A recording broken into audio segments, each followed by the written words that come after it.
Let's talk about Los Angeles floating the idea of letting non citizens vote in local elections, because this isn't as harmless as it sounds. And before anybody starts with the usual labels, let me be clear this isn't about fear, it's about standards, it's about boundaries, it's about whether words still mean what they've always meant. Voting has always been tied to citizenship. That line matters. Not because citizens are better human beings, but because citizenship is the legal membership that comes with responsibilities, loyalty, and accountability to the country you're helping govern. Supporters keep saying it's only local elections. Okay, but local government isn't small. Local government decides school boards, curriculum fights, policing policy, sanctuary policies, zoning, housing rules, business regulations, and how taxes get spent. Local elections shape the political culture people live under every single day. And once you normalize something at the local level, it doesn't stay local forever. It becomes the argument for the next step. That's how policy creep works. First, it's, don't worry, it's only this one narrow thing.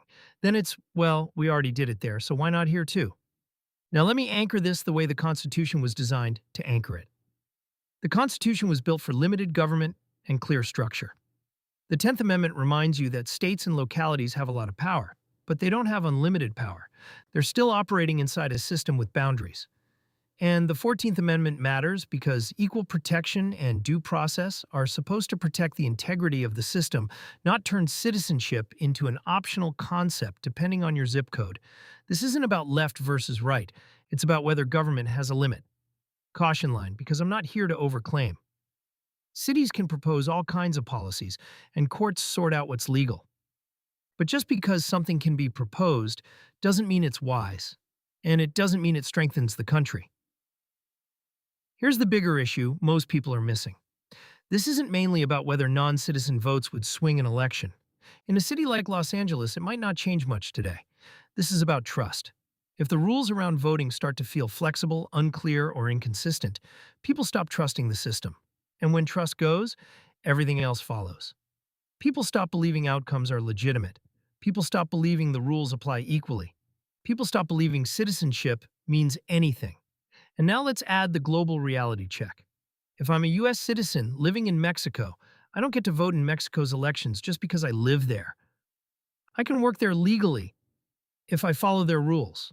I can rent a home. I can pay taxes. I can live my life. But voting is about sovereignty.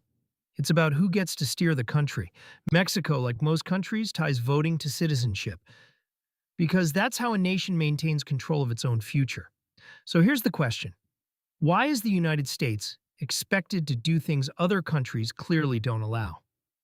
Why are Americans told that having a citizenship standard is somehow hateful when other nations treat it as normal? Why is it controversial here to say citizens should govern their own country? You can support immigrants. You can advocate for reform. You can want a humane process. You can even want a faster path to legal status. But you can still believe this one thing. Citizens vote, period. Because voting isn't just a personal expression. It's power. It's authority. It's the right to steer the community, set the rules, and decide how other people's money is spent. And if we blur that line, we're not expanding democracy. We're weakening the foundation it stands on. So here's my question. If citizenship isn't the standard for voting at every level, what is? And if the answer is just residency, then why would anyone respect the idea of citizenship at all? This isn't about left versus right.